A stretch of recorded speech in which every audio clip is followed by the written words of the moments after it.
Welcome to Grand Sumo Breakdown, the unofficial sumo podcast for official sumo fans.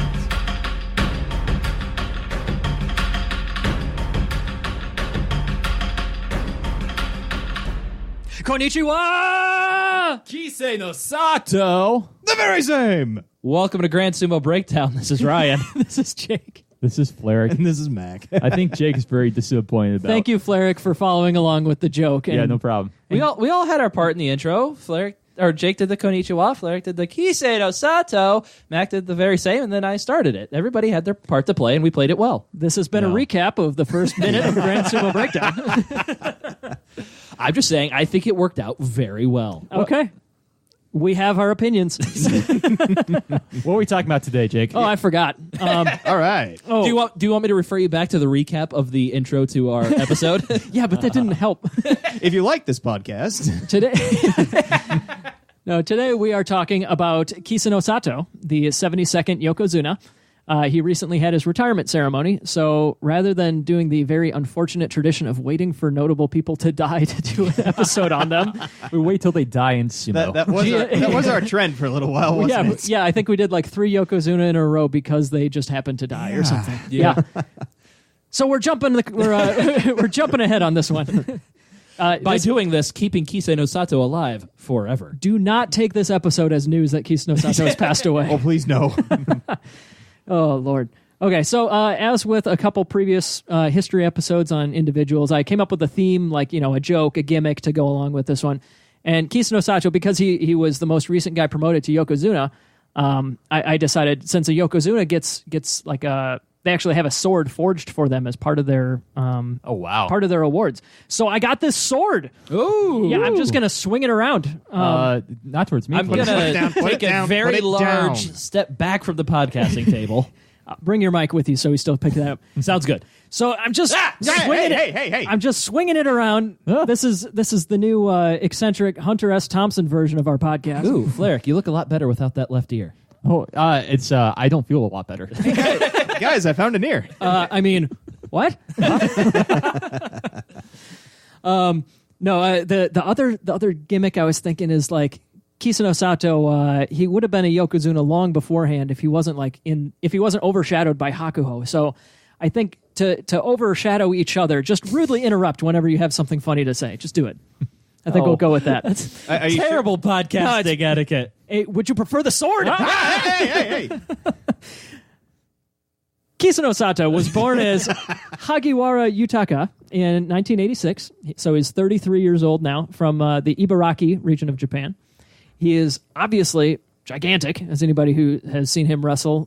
He's He's also final build literally size. gigantic, because we got a photo with him. Oh yeah, no, that's what I mean, literally. Oh, well, okay, fine.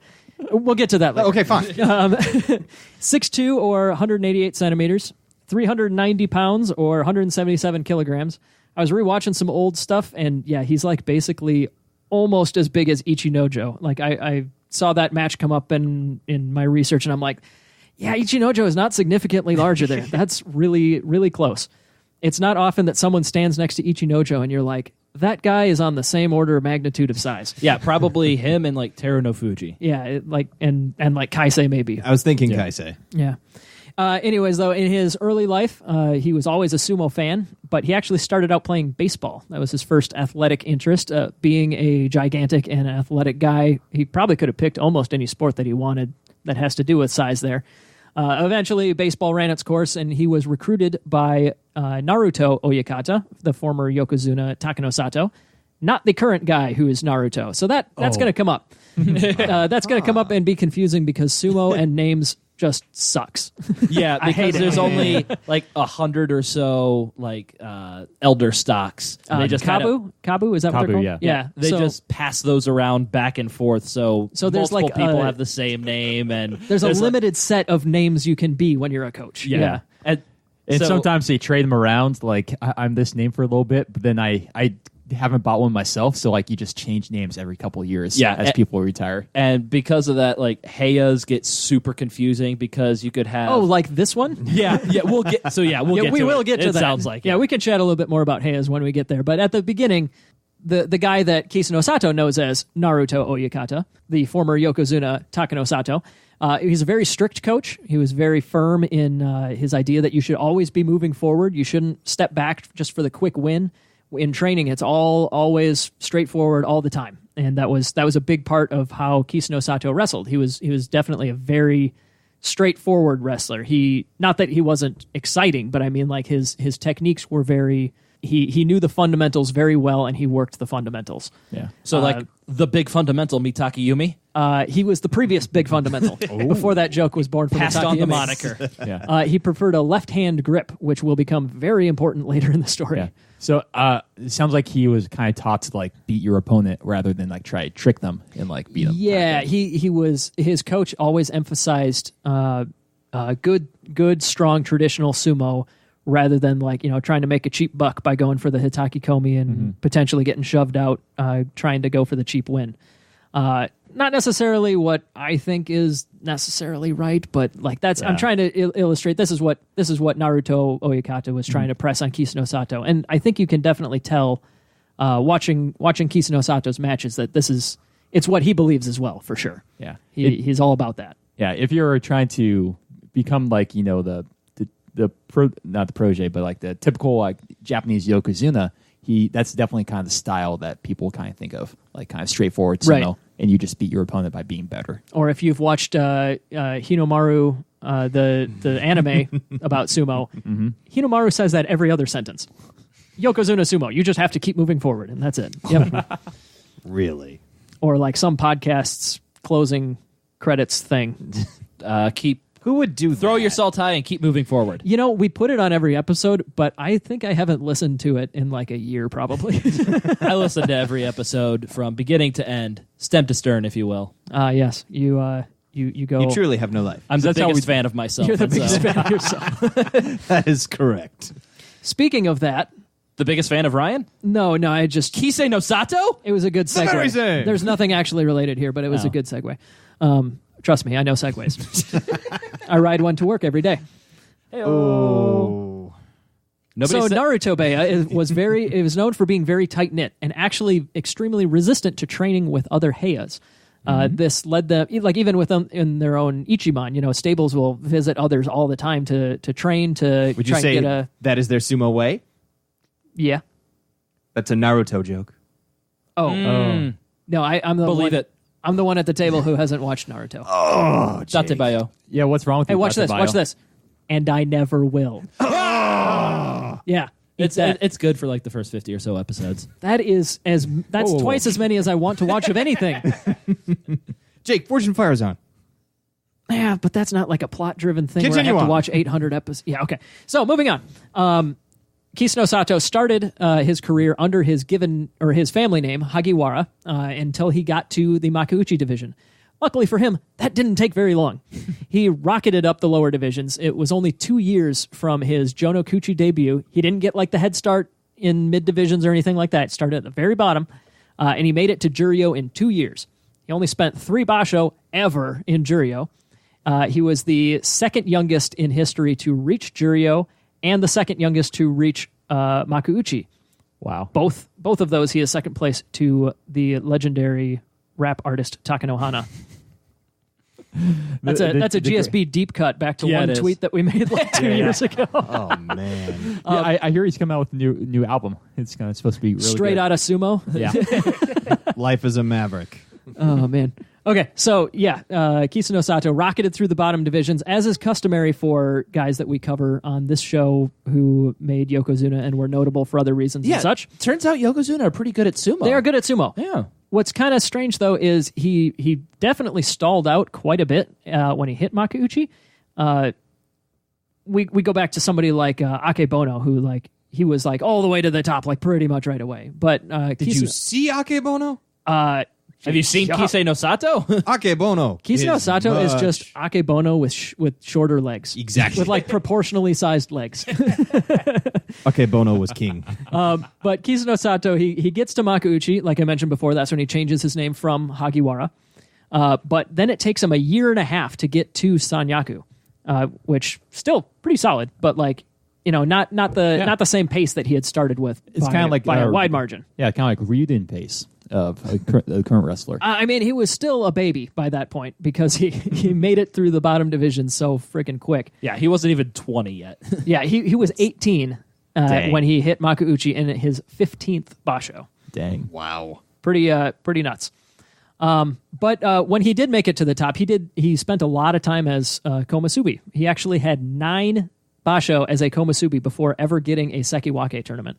That sucks. Yeah, right. Jeez. A bunch of those were even with winning records, but just like 8 and 7s or something where based on how the Bansuke shakes out, you might not get that promotion. I mean, anime protagonist Abi is kind of going through a similar thing right now. There you go. Come back in like 7 more basho and we'll see. Yeah.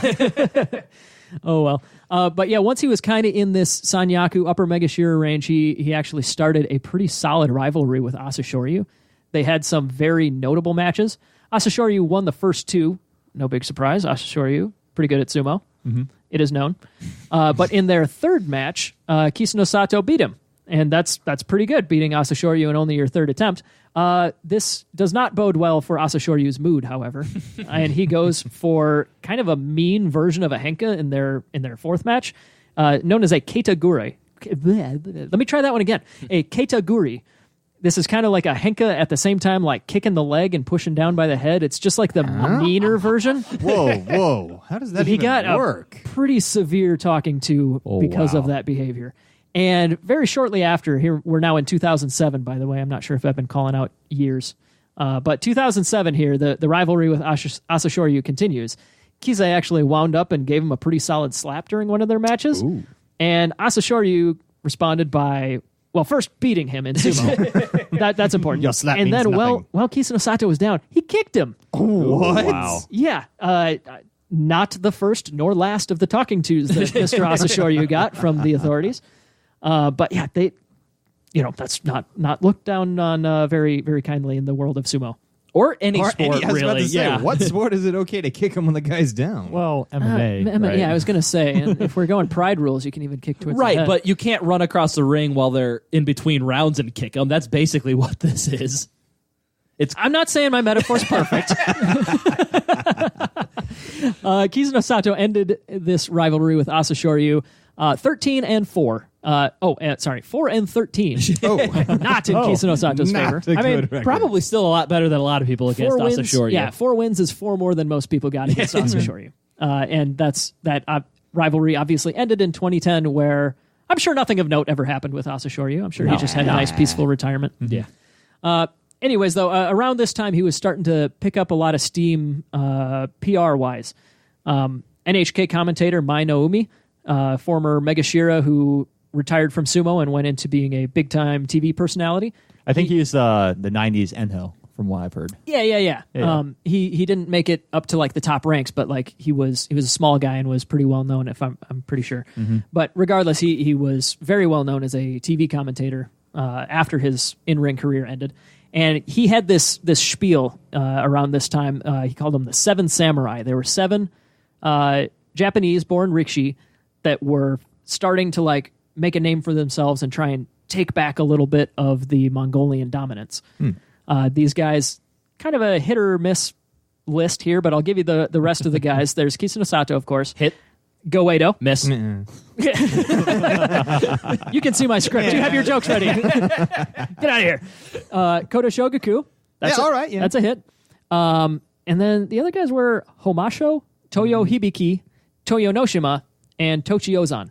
I've heard of 3 out of those 4. Yeah, I mean, that by all means, being in the top division means you're the best 42 in the best 42 in the damn world about this whole thing. But 3 out of the 7 samurai, following right along with, if you haven't seen the 7 samurai, 3 right along. So Kodo Spoilers. Shogaku, Well, thank you, Jake, for saying Kisenosato. Who do you spoilers. have as the 3rd samurai? Koto Shogiku. Yeah, Kodo Shogaku. Goeido. Kisenosato. Get over it. Get over it. Goeido's an Ozeki. That's pretty solid. But yeah, so 3 out of those 7 made Ozeki. The other 4 were all Makuuchi mainstays. Solid grouping. Mm-hmm. And his prophecy, I suppose you could call it, came true because Kisenosato, spoilers for 10 minutes from now, becomes a Yokozuna. My God. I don't know, about 10 minutes. We'll see how fast I can read this. Faster. So Kisei becomes get this- Yokozuna. Get this over with. Also around this time, he very, very notable match. He beat Hakuho after Hakuho had won 63 in a row. Yes. Kisei broke the longest streak in post-war sumo. And, Bubbles is just pitiful out there. Yeah, I don't think the mics will pick that up. I hope not, because then it'll just make me sad while I'm editing this later. So that basho where he broke the streak put him at almost Ozeki. Can I open the door and just let her in? Yeah, let's do it. I'll move some cords around so she doesn't make so much noise. Right. He did real good, and he was on a solid run, and he was almost to Ozeki. But then he totally got hosed because the 2011 match-fixing scandal happened right then, and he had to take a basho off. And it's important to note that the 63 bout win streak that Hakuho was on was the longest in a very long time, and he was set to break the record of 69, I believe. Nice. Futabayami, nice. Futabayama, a guy that we absolutely need to cover someday. Is he dead yet? Oh yeah. Oh, then yeah, he's he's perfectly primed for a Yokozuna episode. Like probably 80 years ago. He's been dead for 80 years? That doesn't sound something right. like that. Futabayama? Yeah, he was in like the 30s and 40s. The 20s and 30s. So you're saying he died 10 years after he quit sumo? A lot of Yokozuna do that. Yeah, that's fair. I don't know. Anyways, he's no longer alive. We can move on with that. But so that match-fixing scandal threw a wrench in Kisenosato's Ozeki run. They come back from the canceled basho, and he only gets an 8 and 7. He didn't get his 8 until the final day either. So that's not going to an Ozeki make. So around this time, though, he did get something that I consider one of the biggest gifts that Kisenosato has been given. He got Takayasu, becoming a Sekitori right around here in 2011. Like I mentioned before, these guys, this Heya is known very well for training internally, not doing a lot of outside training. So how great is it that Kisenosato manages to get a second Ozeki caliber wrestler for the last 10 years of his career almost? I think that is incredible. I mean, you could call it luck, but obviously it's also skill on the part of the recruiters getting him someone so good to train against. So obviously that went pretty well. Yeah, that happened a lot more in the 90s and stuff because there's a lot of guys at the top that weren't able to face each other. They were in the same Heya, but that's not really anything we see currently at the top. There's one mega Heya, I think, Arichimon back in the day. Yeah. That's but that's a little bit of a tangent, though. But In this case, though, what it means is it's not just an Ozeki that Kisenosato doesn't have. Well, future Ozeki, whatever, how timelines work out. Takayasu's good, though, is what I'm getting at. It's one really good wrestler that Kisenosato never has to face in a tournament, so that's a plus. But I think it's even bigger that he had this guy to train against and live with every day, and especially since he couldn't go out and face any other high caliber people. Yeah. So having Takayasu as an amazing stablemate is a big deal. There were other Sekitori, of course. I just bring up Takayasu because he is obviously the one that we'll all know the best here.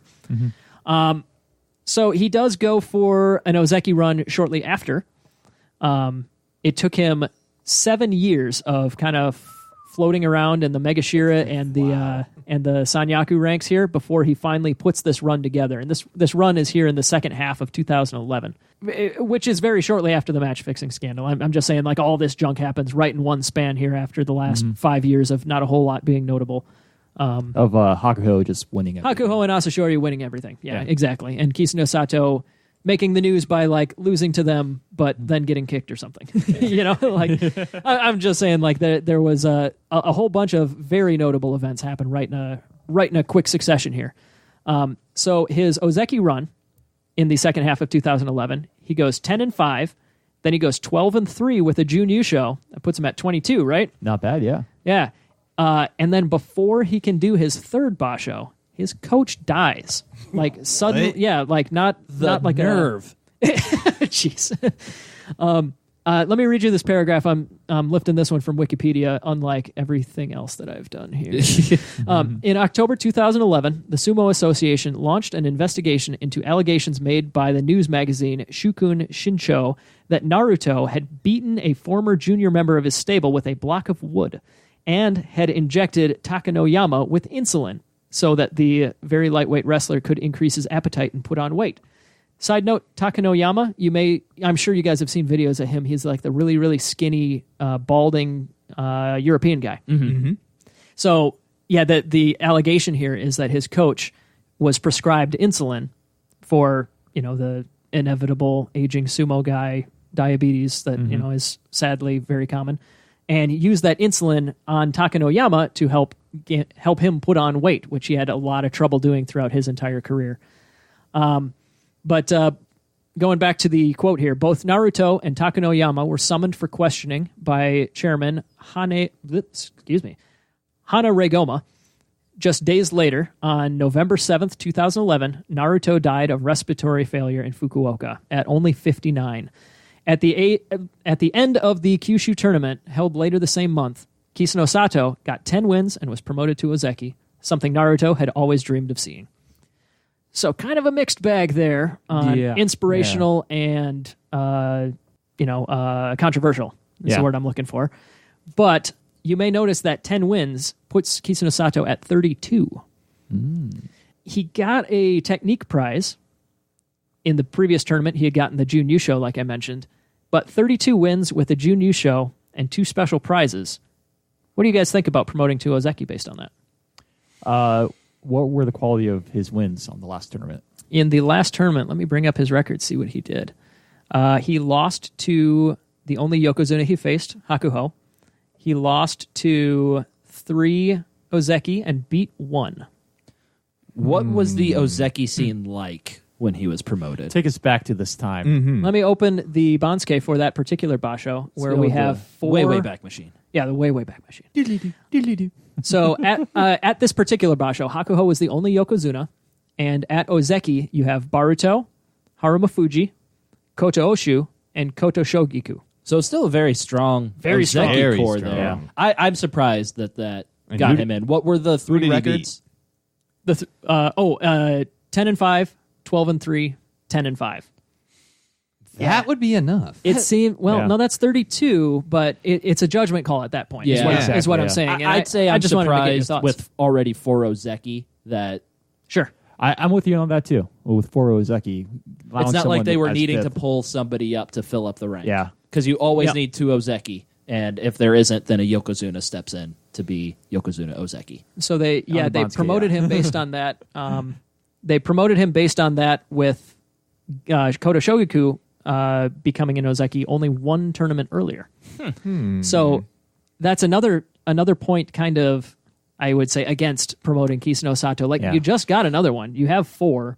It's not like we're desperate for them or anything like that. We're not desperate for more Ozeki. Yeah. Like Sekiwake and Komosubi a lot in that time where he was just kind of hanging around, and maybe this is just like his final breakthrough, and okay, you finally... I think it's probably safe to say he was pretty hyped. I think everyone's kind of been saying, will he get Ozeki? I wouldn't be surprised. If that's the case, I wouldn't be surprised if we see the same thing with Mitake Yumi, as long as he does decent in the next couple of basho. Even if he doesn't get 32 or 33 wins maybe, that we normally consider. If he gets 2 double digits, I think he's got it. Yeah, and I think we're going to come back to this point, but I think it may be just that Kisenosato he's extremely inspiring for sure as a Japanese-born wrestler with so much potential behind him. You had the bravery to slap Asashoryu. Exactly. Right? And then bravely get kicked by him. Several times. So brave. We'll come back to this idea in a moment. I think we should discuss it a little bit more. Yeah, I think one thing I probably take away from this, I bet some people were saying he only got 32. So it's probably a little grumbling, maybe he didn't actually deserve it. I would kind of think that. So maybe that was kind of in the back of his head. He says oh wait, I didn't get the 33. That might kind of be something that bothered him.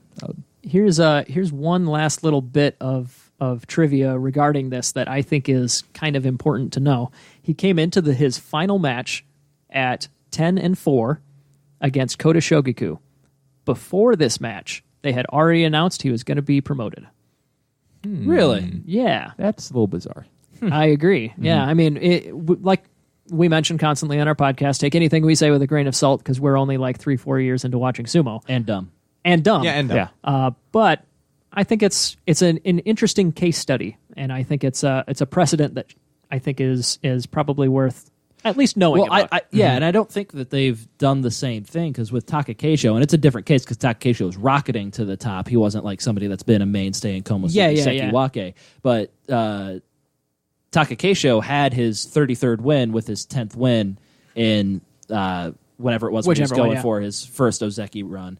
And then he had a match against Goeido on the final day. And what it sounds like after that match happened, if he had at least looked good against Goeido, he would have gotten the promotion. But since he just got completely bull rushed by Goeido, he did not get the promotion. So that's a little different where Takakeisho already had his 10 wins. We all expected Ozeki. It didn't happen. Kisenosato got his 10 wins. They're like, yep, you're Ozeki. You got it.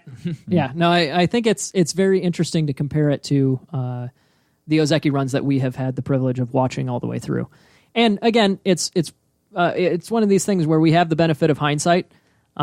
So maybe at the time there was the hype felt a lot more justified. Yeah. But looking back on it compared to other stuff that we've seen, it is a little bit irregular. Mm-hmm. And maybe their thought is getting 10 wins consistently with like a Yokozuna and 4 Ozeki is impressive on its own. And so. Yeah, it's kind of like you said. As long as he looked like with Takakeisho, if he looked good against Goeido, he probably would have been promoted. Sure. For all we know, like his matches against all the Ozeki were like very close, and like he got one, the other ones he just didn't go his way. It's borderline. It's not like something that I'd be like, oh, how could they do that? It's just borderline. I think we're definitely missing some context. I think will probably be pretty important. I was able to find like some contemporary sources that were written in Japanese. Oh, so that didn't help me. Yeah, no. Google Translate not give you anything there? Oh, we'll get to the prowess of Google Translate later on. Goody. That is tradition in our biography episodes. Love it. Regardless, he absolutely got Ozeki, and he certainly, if not at the time, he 100% deserved it. Immediately after he got 11 wins in the next tournament, which I guess that would be a span of 33. But he went on to have one Kadoban in like 7 years. Mm-hmm. So he's pretty good at the sumo. But it's not something where it was a questionable call and he didn't live up to it. So it's a decision that looks better and better with hindsight. So yeah, in 2014 there was one day, the very first day in his entire career that he had to sit out. He sat out on day 15 of the January tournament, meaning that he went 7-8. Which means he's already probably fighting the injury, which caused him to go 7-8 in the first place. Yep, exactly. Yeah, he had. Let's see, 4. He was 7-4. He was 7-4 coming into the final stretch. Then he lost 3 to put him at 7-7, and then had to pull out. So you see, that's the one time he pulled out up until this point. Up until this point, that was the only time. He had been wrestling for 12 years at this point, and that was his first absence.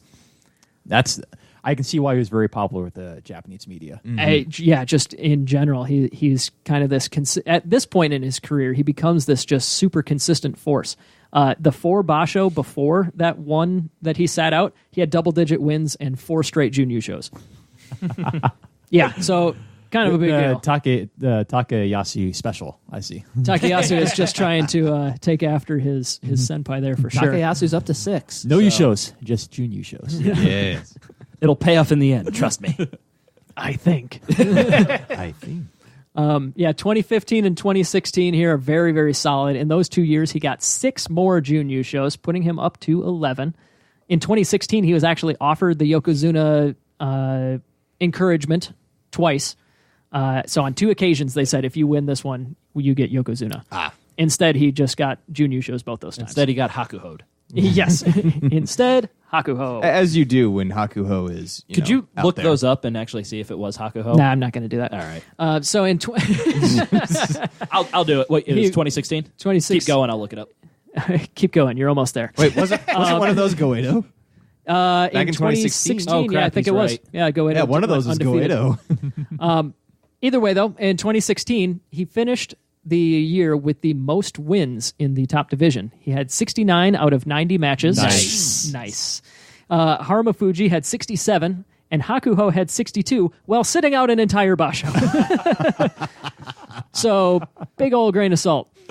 But he did have the most wins in the top division that year, and he is the first in history to do that with 0 U-shows.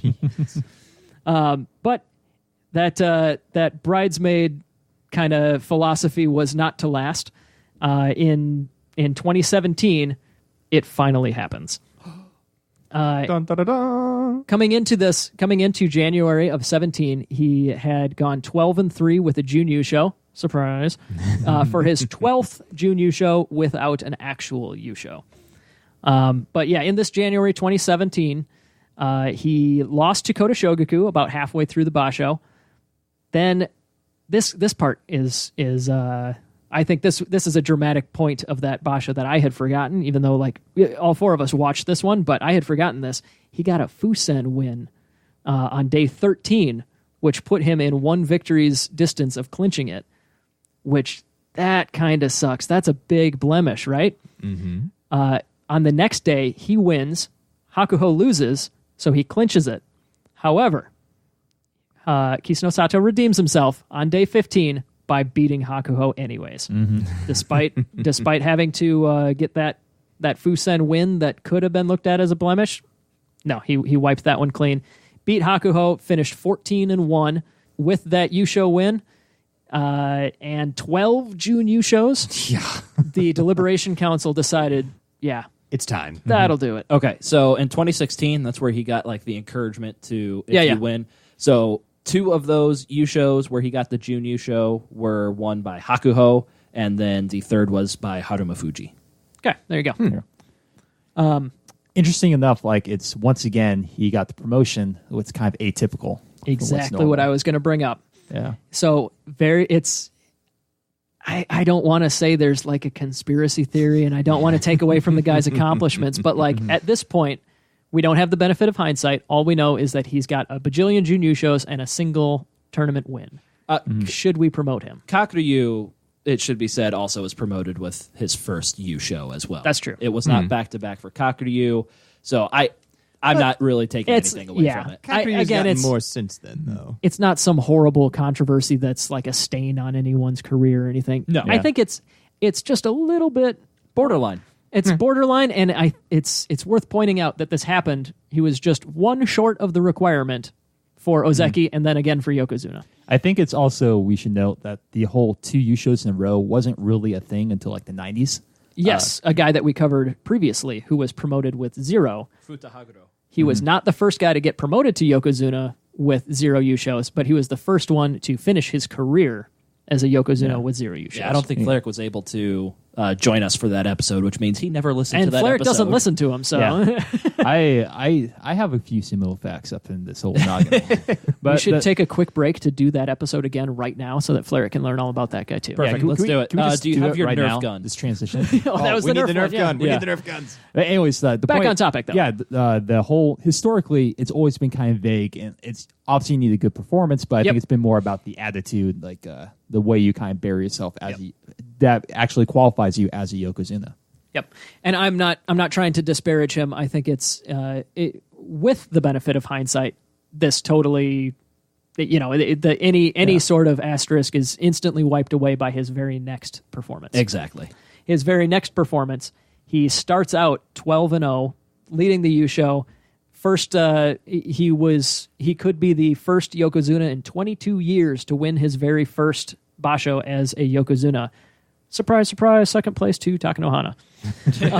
So he goes 12-0, and it's just a banging start. But on day 13, he has a very, very famous, well-known loss to Haruma Fuji, who utterly blasted Kisenosato out. Kisenosato lands awkwardly and instantly comes up. Very obvious that he's hurt. He's holding his shoulder. You can see like the guy who is well known for having this complete stone-faced, emotionless visage in the ring. You can tell he is hurting. This is not a normal thing. This is not the kind of pain that sumo wrestlers just fight through. So he took plenty of time on the floor to get up, but eventually he did get up under his own power, and he left that day in a sling. But he did not pull out. He came back the very next day with his shoulder taped up to oblivion and was very easily and very gingerly escorted out of the ring by Kakuryu, who, watching the match, it's about as sympathetic of a sumo match as I can see. He's like, I'm going to beat you, but I'm not going to like. Do you mean Haruma worse. Fuji? Haruma Fuji's the one who beat him. Injured him. Yeah. But on the next day, Kisenosato comes back against Kakuryu. Oh, okay. And Kakuryu is like gentle. Oh, okay, I got you. Yeah. So Also in day 14 of this Basho news, Kota Shogoku is fighting for his life to get his Ozeki rank back. I remember this. And effing Teruno Fuji goes for the one of my favorite henkas of all time. It was just it was snarky about it too. Yep. Kota Shogoku did not give him a bow on the way out, and the whole crowd was like, "Ooh, dang." But that day 14 win for Teruno Fuji means that he and Kisenosato are coming into the final day, both of them on pace for the Yusho. Kisenosato has to beat Teruno Fuji in order to force a playoff. Oh, was it really? Yep. Okay, I guess I didn't remember that his final match was against Teruno Fuji. Oh yeah, he had to beat him twice in 15 minutes. Okay. So comes back in on day 15, has to beat Teruno Fuji for if he even wants to stay in it. This was a really tense one to watch because Teruno Fuji is raring to go, and Kisenosato, you can tell he's not well. His shoulders taped up just as much as it was on the previous day. When they start, Kisenosato is a very soft charge. You can tell that he is definitely favoring. He's definitely protecting his left side, which sucks because I mentioned this briefly before, but that is his dominant side. He wants that left hand inside, and that is very, very clearly his go-to move. But yeah, obviously he can't do it. He tries gripping, and he just can't get anything done against Teruno Fuji, who's looking like he's going to turn the tide.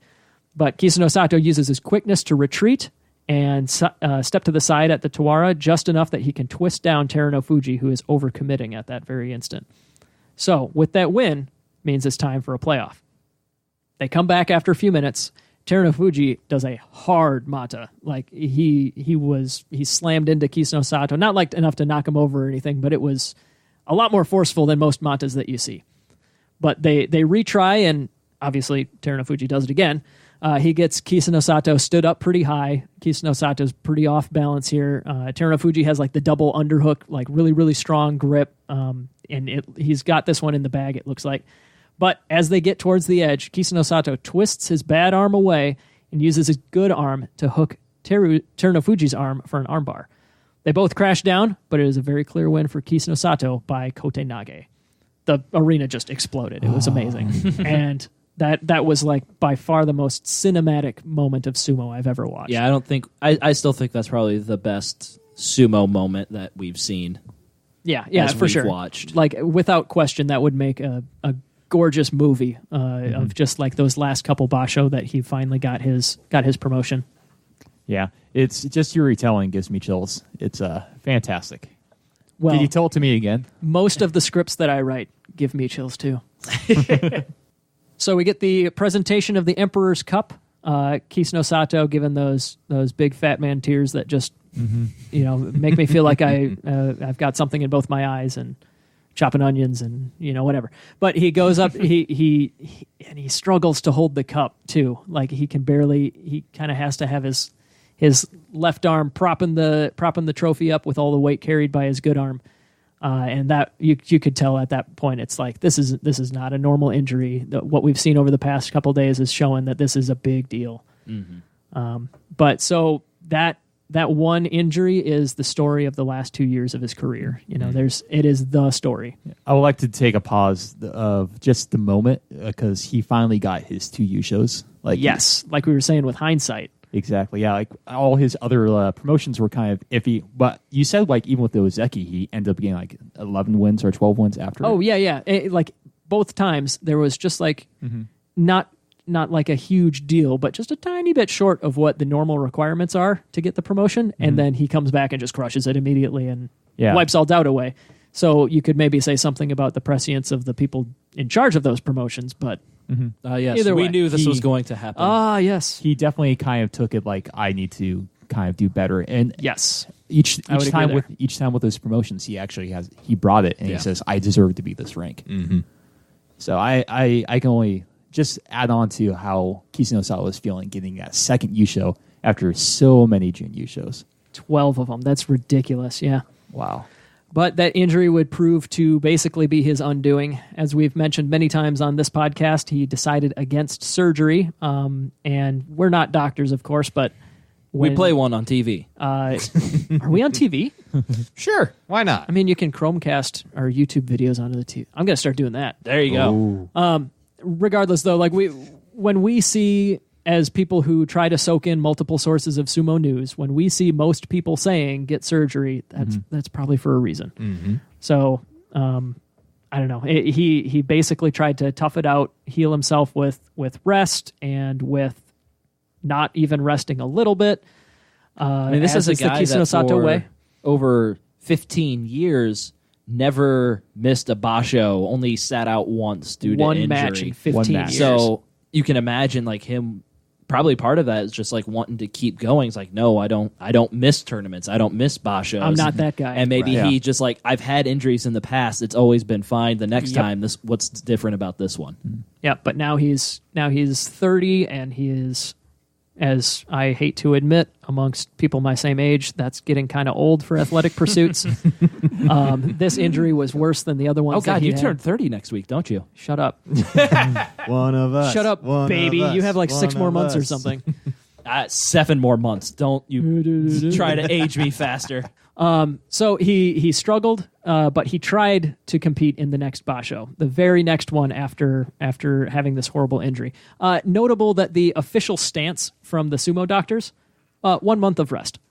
Oh, as is typical between basho, indeed. Yes. Your arm is falling off. 1 month. Just rest for 1 month. Yeah. Yeah. But yeah, like I mentioned, this is only the second time he's ever withdrawn from anything. Those doctors also play doctors on TV. It's Dr. Takasu. But yeah, the other than that very single Makekoshi, because of that withdrawal, withdrawing from his second tournament as a Yokozuna is his second Makekoshi in 7 years. Wow. It's a big deal. He is used to winning. He is not used to sitting out whatsoever. You know, so there's definitely that pull of tradition on him that this is who I am and this is what I do, that he doesn't want to sit out. And even more so now that he's Yokozuna at the same time. Exactly.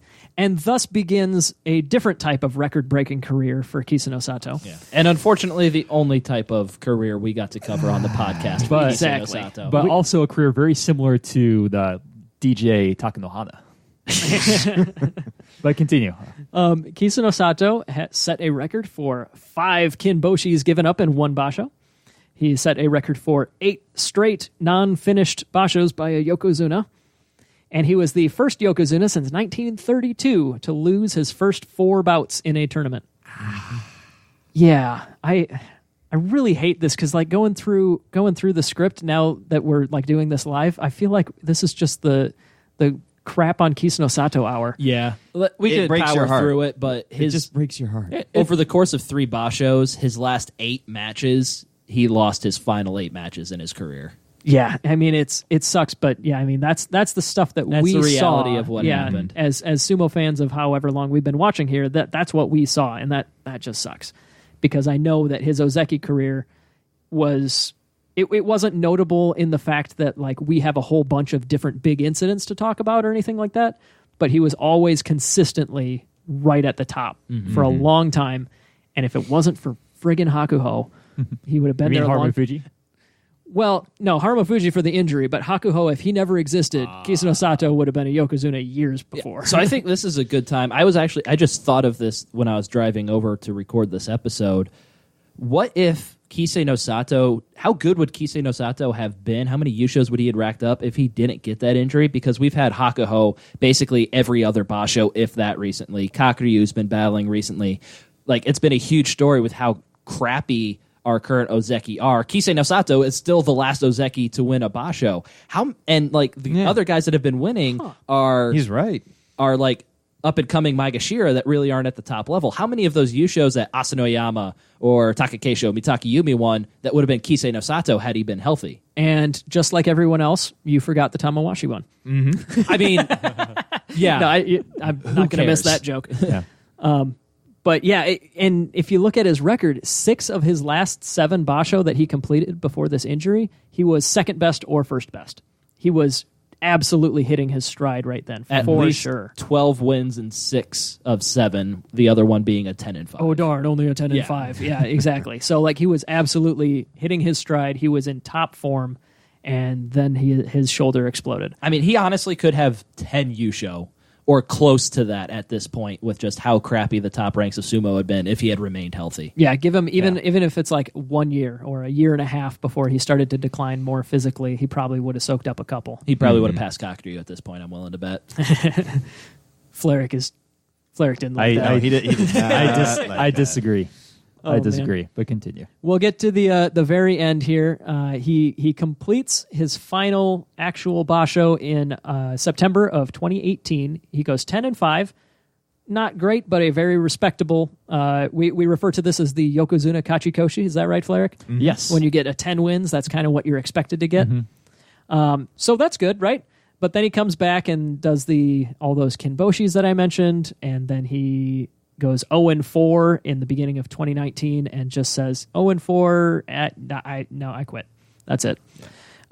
Ironically, in his final tournament, he was the top-ranked Yokozuna despite going 0-5-10 in the show before that because both other Yokozuna didn't even participate. Mm-hmm. As we say, they withdrew, if I remember right. Yep. So ironic, but he did get to technically. That was when Tochinoshin got it. Technically, he finished on top. Yeah. Oh, is that the same basho? Yeah, that was the basho that Tochinoshin got the Yusho. Oh, there you go. But in retirement here, I've got a couple quotes from him, from Kisenosato, the man himself, even though it's very regrettable. No, that's wrong. Tochinoshin got the first one in 2018, so we've moved on. Yeah. I'm just pointing out it was not the Tochinoshin win. But Mac's mistake is immortalized in audio. Yes, we're good. But Tochinoshin also won some Yusho.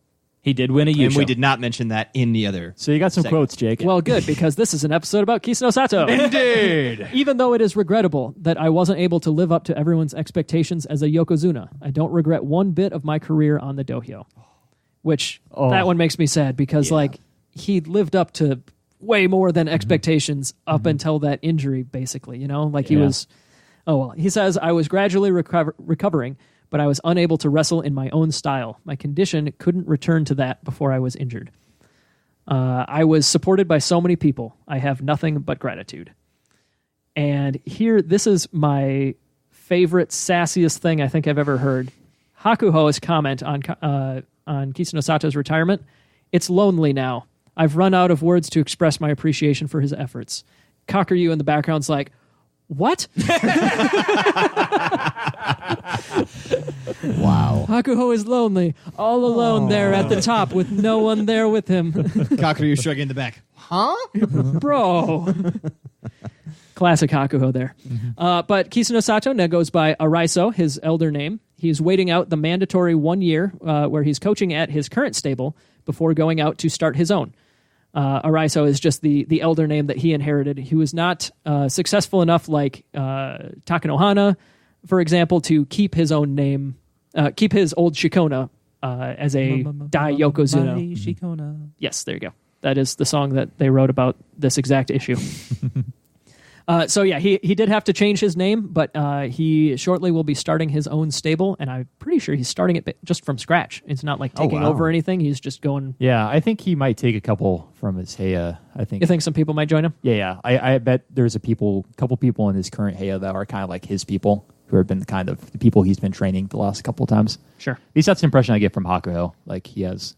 Like a lot of his recruits are people that train directly from him, and maybe not so much from the Oyakata. Sure.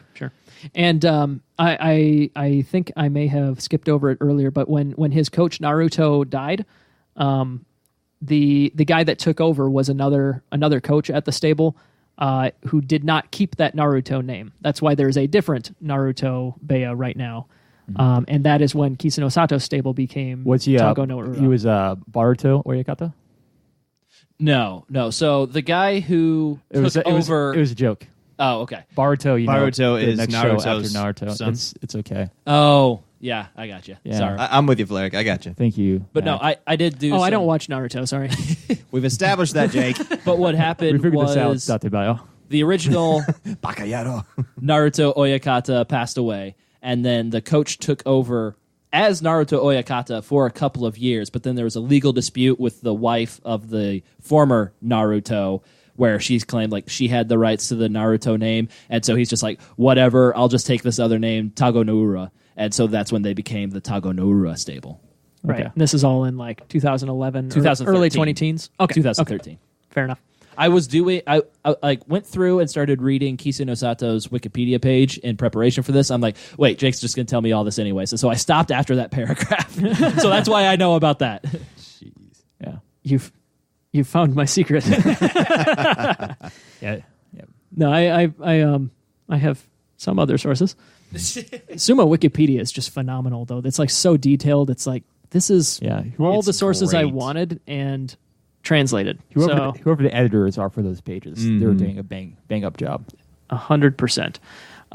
But also notable in Araiso's now career, in July 2019, he was able to meet the crew of a popular English language podcast, Grand Sumo Breakdown. He approached the celebrities at the Basho and asked to have a picture taken with them, despite being in a hurry to begin their live coverage of the day's Jonakuchi matches. They begrudgingly agreed to the former wrestler's photo op. Yeah. Very nice of them to take time out with the fans. Absolutely, spend time with them. It's about giving back for they're them. Good guys, really, yeah. They seem like they're salt of the earth. They don't let fame get to their head. No, at all. Kisenosato just had his Danpatsu Shiki, or retirement ceremony, at the Kokugi-kan in September of 2019. That's the year that it is. And as is, I don't know, halfway through it is the year halfway 19. through that sentence, I'm like, what if people are listening in a year or two to this episode? I don't know what to do. And then it just collapsed. So, as is tradition for these biography episodes, I went out and I found a Japanese source and let Google do its thing.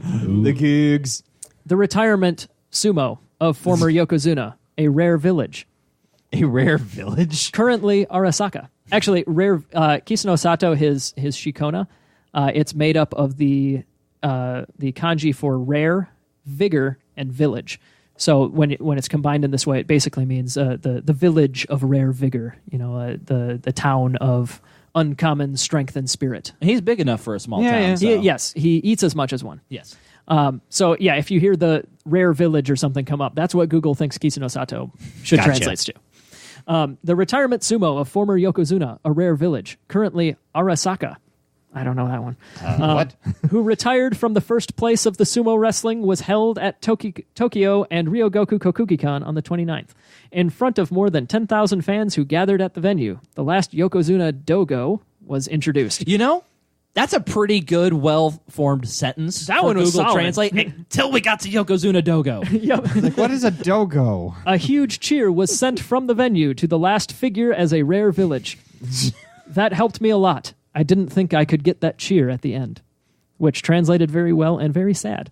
About 300 people, including the former Yokozuna and Niwafuji Seki's Dawanam Byanbadruji. That must be that's somebody. That's a Mongolian name for that's sure. Probably Haruma-Fuji. Could be, since it says former Yokozuna is a Mongolian name. It's either Haruma-Fuji or Asashoryu. But regardless of who it is, he put the scissors on the haircut ceremony. When Father Sadahiko inserted scissors, tears came to his cheeks. Well, yeah, you're not supposed to insert the scissors. After all, memories of the past, those who took care of me. Dad, you're doing it wrong. Kunigi-kan didn't stop saying, "Thank you, the village of rareness." The expression that says "like" was shining. What? I don't know, but I'm going to use that one in my normal day-to-day life. That shines like? But we have one more segment that we wanted to move on to here. I looked it up. That is Haruma-Fuji's name. Okay. In, his original name in Mongolia. So whoever it is, there's two real quick... We touched on the one theme that I wanted to make sure we mentioned just because it's kind of interesting, but the exceptions that were, you could say, leniency that was given to Kisenosato and his promotion. So I don't think we need to really bury that anymore, but the other thing I wanted to bring up is consistency. There are several extremely distinct phases of Kisenosato's career regarding his performance and his ranking, and I think it's fascinating that all of these phases were multiple years long of just the same kind of performance. And we think consistency is not the thing that comes to mind in our knowledge of Kisenosato, of course, because of all the injuries that he dealt with. But there's this very, very distinct phase where, 1, he just rockets through the low divisions. 2, he climbs his way up and sticks in the Sanyaku ranks for ages. 3, he becomes an Ozeki and like barely ever wins fewer than 10 matches again, and then kicks it into high gear for just a little bit before the several years of total collapse. And I think it's important to note that had that injury not happened, even if he had just retired after his second Yusho and called it quits right there, he would be known as like one of the most consistent wrestlers ever. Just with his performance of almost Yusho in the Hakuho era. Obviously, that's nothing to shake his stick at, but I think it's something that we need to give him credit for, that he was extremely consistent and at a very high level, especially for that final phase. So here's to Kisenosato. I'm sorry that we shit on you so much in this episode. It wasn't too bad. It was still a fitting shit. I felt bad every time, though. I felt bad every time, though. We should apologize for shitting on him for like the first half of our podcast existence. Yes. That one we can apologize for. Yeah. He broke our hearts every time because we just wanted him to come back, wise up, get the surgery, and come back. But he didn't. Yeah, I was rating him, so. Oh, come on. There's also no guarantee that surgery would have been the silver bullet, by the way, but like It couldn't hurt. Well, if he have to didn't sit get out. it immediately, it didn't matter. Yeah. regardless, though, why don't we close out As this... doctors. As doctors, this is our opinion. Yes. Why don't we close this one out with a quick segment from Ryan, who did some research and is going to quiz the two of you who did not do any Kisenosato homework. So my favorite thing... Hey, you stopped me from looking at the outline. Yeah, it was on purpose. My favorite thing to do on this podcast is surprise quizzes. And a new favorite thing that we like to do is... Wait, this one? Yeah, that one. is put Please give that prediction back. series points on the line. Oh. So, Fleric and Mac, are you willing to put a prediction series point on the line? And I won't even say the loser gets a point taken away, just the winner starts with +1 prediction series point. That seems not right. Okay, fine. I think it Then has to be the zero loser loses a point. Good point, Fleric. Yeah. You're right. We'll do it that way. I know it's very beneficial for us, but I'm definitely going to raise a stink if you guys try something. So, Are you guys okay with those stakes? sure, I guess. All right. Like, I'm not happy about it. That's what I say. I'm not thrilled about this either. All right. So instead of having it be like whoever's the first, Is it going to be subjective? no, we're gonna have both of you write down your answers. All right. I was wondering why you had this whiteboard out. Yes. And so Mac, also have a towel for you to erase your answers. Yay! So this is going to go in 3 sections, each one worth more and more points as we go along. The first section is stuff you should already know about Kisenosato. The second section is stuff you should remember from this episode. And the third section is why would you ever know this? So we will start with section 1, where every question is worth 1 point, except for times where we might have bonus points available. So question number 1, what stable does Kisenosato currently belong to? All right, so Mac is incorrect because it is not Naruto stable, and Fleric says not Naruto, which is technically correct, but it is not correct. Fleric says not Naruto, Databayo. Thank you. The correct answer is Tago no Ura. They missed what stable does Kisenosato belong to, Jake. No one remembers that name. We just know Yeah, Kisenosato. Kisenosato. All right. I don't know who you people are. That's one of those, like, Duh. why would you ever know this one, right? Exactly. It's like that totally fits, right? Because he's no longer a practicing rickshy, so Yeah, we but don't he need still to know. belongs to the Tago no But Ura. we don't need to know that. He's starting What's- his own. What's the next question? The you next got? question. So we're both at 0 points. Jake, if you wouldn't mind keeping track of their score. How many Yusho did Kisenosato win in the Makuuchi division? You should know this coming in. All right, they both get a point. They both correctly guessed 2 points. Cool, write that down. I love how Fleric is so very angry at this whole situation. I am not happy, for the record. All right, the next question in the section of you should already know this. I hate fun. What is Kisenosato's sumo elder name? And this is worth 1 point. Both seem like they know the answer. Mac flips the correct answer as Fleric is still writing his down. Oh, it's not that many letters. Oh, there you go. Fleric says Araiso Oyakata. Mac also said Araiso, so they both have another point. We are tied at 2 points apiece. We now move into section 2, stuff you should remember from this episode. Oh. Each question is worth 2 points. And now each of these answers were explicitly said by Jake in this episode. I went back and modified my script to make sure. Yes. Okay. So, as we learned, Kisenosato originally wrestled under his given name. What was Kisenosato's original Shikona? Fleric is first to write something down. He thinks he has it. It could also be a meme and or joke. Mac flips up the question mark, and Fleric gives us Hana Databayo. That is incorrect on both of your parts. It is Hagiwara. You got the first letter. So and the second, Fleric. So I will award you no points. Very good. That's what I was expecting. All right, next question, also worth 2 points. Kisenosato started sumo at the age of 15 and had a quick rise through the lower ranks, and was a prodigy from the start. How many basho did Kisenosato have before making his Makuuchi debut, and how old was he? So each of those questions will be worth 1 point apiece, 2 total. So how many basho did it take him to reach the top division? How old was he when he reached the top division? Looking for 2 numbers. Or Databayo could be the secret correct answer. Oh, yeah, now Fleric is writing furiously. Now Fleric knows the answer. Ooh, I know that part. All right, Mac flashed a couple of answers. Fleric said 9 basho and 19 years, and believe it, all of those are incorrect. Mac, I think we should give Fleric some credit for having one of the numbers, only one off. All right, so we'll give because otherwise nobody else is getting any points. That's true. We'll give Fleric 1 point. Mac had 22 basho and 26 as the age, which is way off because it was 15 basho and 18 years old when he made his Makuuchi debut. Oh, Makuuchi. I get yeah. Yeah. Okay. So Fleric was real close on the age, but you did at least remember that he was really young compared to what is expected. All right. Believe it. I do believe it, and I don't know what you're referencing. So the next question, worth 2 points. Despite being a great Ozeki and winning so many Jun Yusho, it took Kisenosato over 15 years before he won his first Makuuchi Yusho. In what basho and year did Kisenosato win his first career Yusho? How many wins did he get? We all watched this basho. Yeah, that doesn't mean anything. Yeah, I know. Yeah. So which basho and how many wins did he get for his first career Yusho? All right, Mac. So each of them got part of it right and the different part right for each one. So Fleric said Hatsu, 14-1. Fleric got the 14-1 right, point for Fleric. Mac said Haru, 13-2. Mac got the Haru right, a point for Mac. I'll take it. Are you sure about that? Haru 2017? Hatsu. Was it Hatsu? Yeah. The Haru is the one that was the epic one with... Haru's in March, isn't it? Yeah. Okay, so Matt got nothing right. Fleric got them both right. Heck yeah. Sorry, Mac.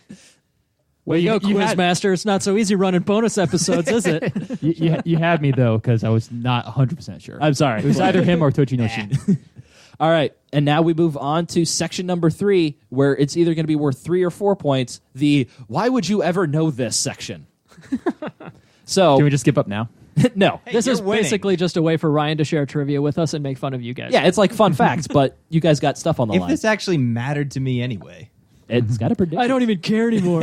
I don't. It's a stupid game. Question. Which basho did Kisenosato win the Jun Yusho 4 straight years from 2013 to 2016? You have a 1 in 6 chance of getting it right.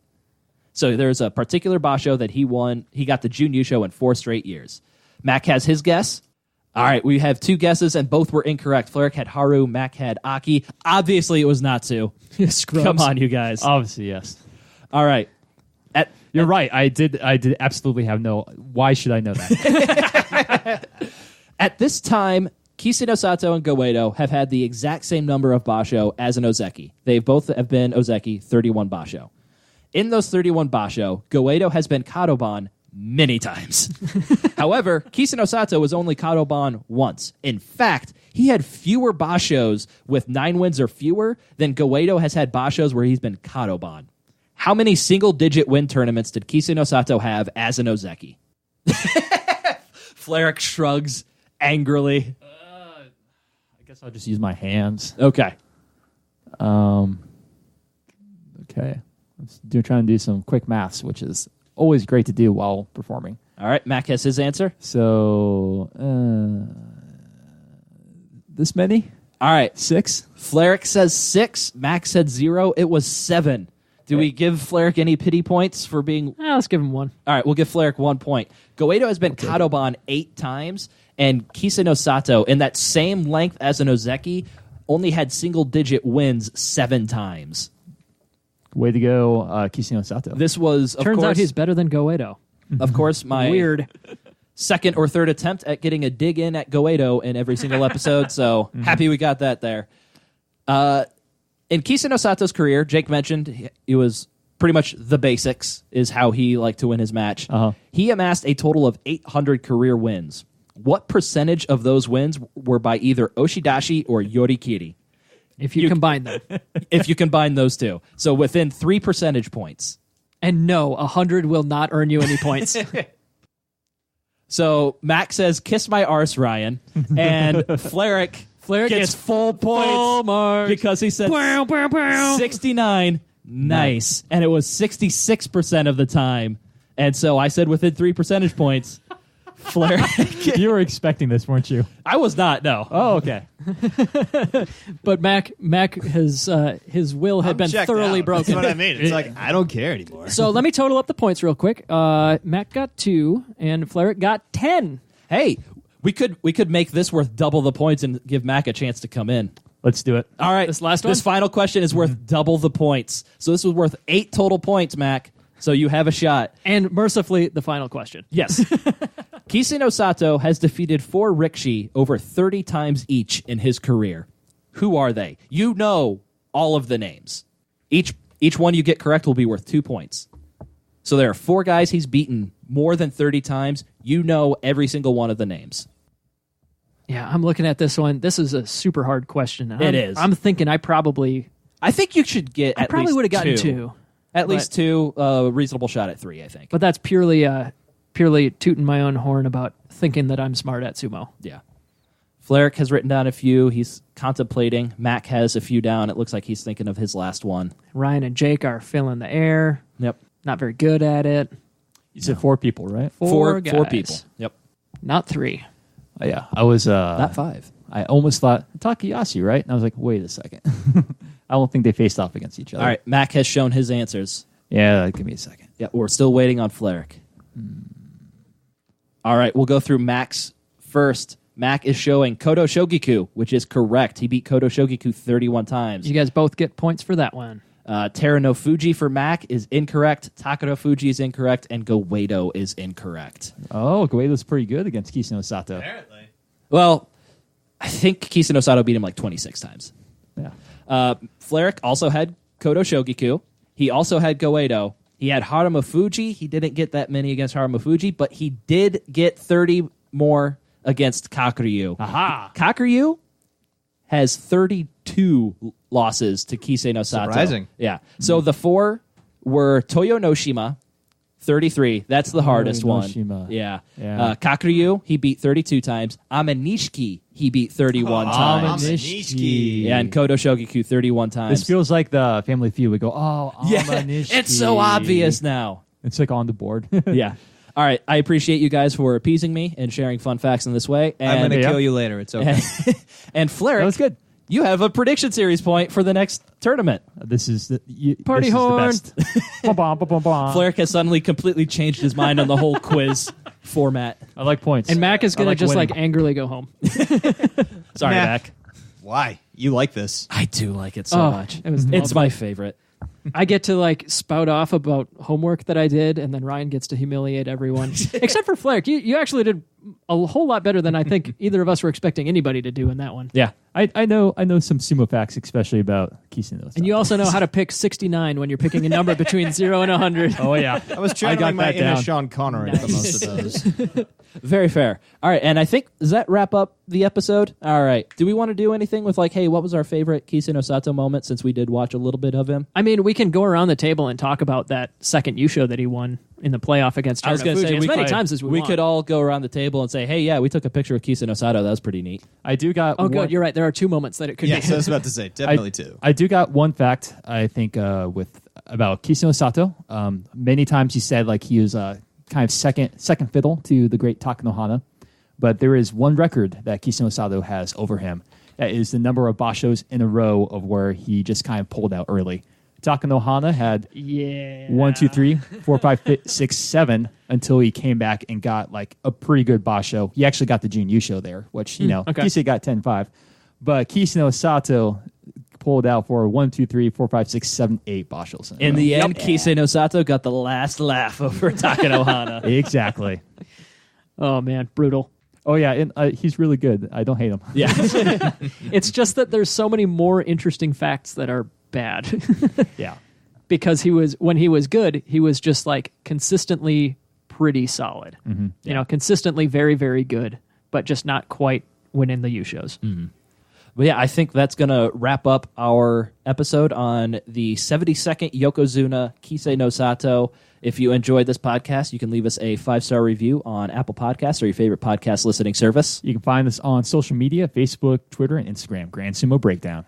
Check out our blog, GrandSumoBreakdown.com, where we keep our fantasy sumo and our power rankings. If you have any questions, comments, or corrections, drop us a line at GrandSumoBreakdown@gmail.com or give us a call at 805-613-7866. That's 805-613-SUMO. All right, we will see you all next time. Or, we won't see... Nobody sees us. We don't see them. For good reason. And I don't allow cameras in my home, so... Thank you for listening to Grand Sumo Breakdown. Until next time, throw your salt high and keep moving forward.